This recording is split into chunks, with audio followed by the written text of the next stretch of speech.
Secangkir pengharapan untuk mengawali hari ini. Renungan pagi tanggal 6 Juni. Mengasihi berarti mengampuni. 1 Korintus 13 ayat 8 berfirman, kasih tidak berkesudahan. Saya yakin bahwa kesehatan mental dan fisik kita bergantung pada sikap kita terhadap orang lain dan cara kita memperlakukan mereka. Termasuk di dalamnya adalah pengampunan. Faktanya, jika saya dapat memilih satu anugerah dari Tuhan yang secara pribadi perlu saya miliki dan saya berikan, itu adalah anugerah pengampunan, baik bagi orang lain maupun bagi saya sendiri. Maltby Babcock menulis bertahun-tahun yang lalu, betapa yakinkah kita akan pengampunan dari Tuhan? Seberapa yakin kita bahwa kita diciptakan menurut gambarnya?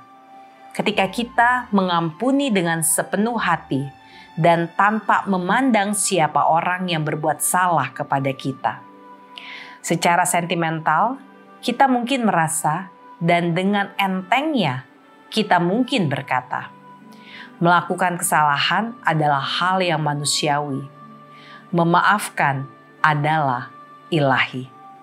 Tetapi kita tidak pernah merasakan kemuliaan dan keilahian dari mengampuni sampai kita memberi ampun dan mengetahui kemenangan pengampunan atas perasaan kita yang dilukai karena harga diri yang memalukan dan kepekaan yang terluka.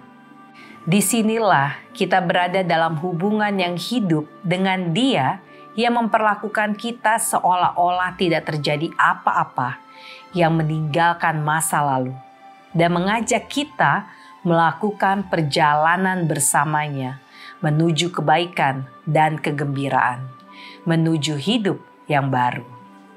Ya, Tuhan meminta kita melakukan yang sama bagi orang lain dan diri kita sendiri.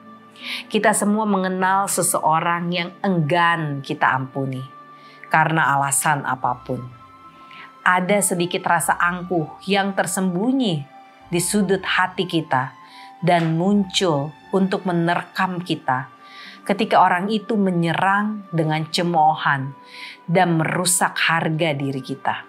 Setelah suatu hari sangat disakiti, sekali lagi saya bertanya pada diri saya sendiri, apakah hal itu akan demikian mengganggu jika orang lain yang mengatakan hal yang sama?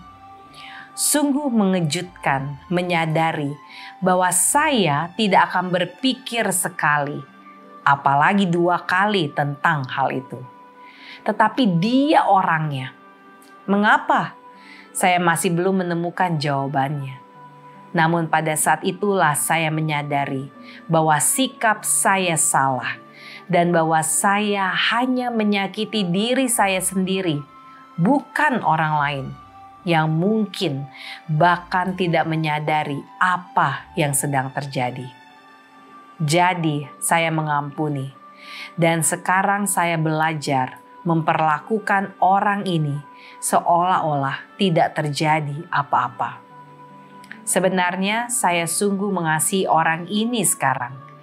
Jika ada satu kepastian dalam hidup, hal itu adalah kasih tidak berkesudahan untuk memberi hadiah pengampunan. Dan anugerah kasih Tuhanlah yang membuat proses itu berjalan.